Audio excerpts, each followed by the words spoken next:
خودی باقلاوانیه بخوام لو باقلاویاتی ما او سالم بخوام صد مزمع باقلاوانیه بنابراین كثير قنادر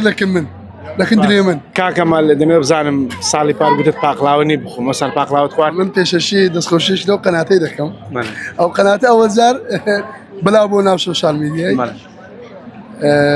بنابراین كثير قنادر لكن دنيا من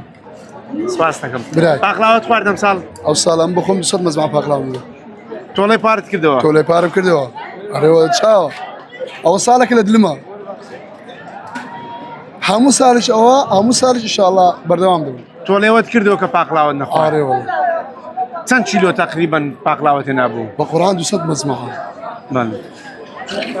چۆن بۆ بیرت کردەوە کە 200 سینی پاقلاوە داوە تولي اخوم كردوا صار ديات النبي وصل بربو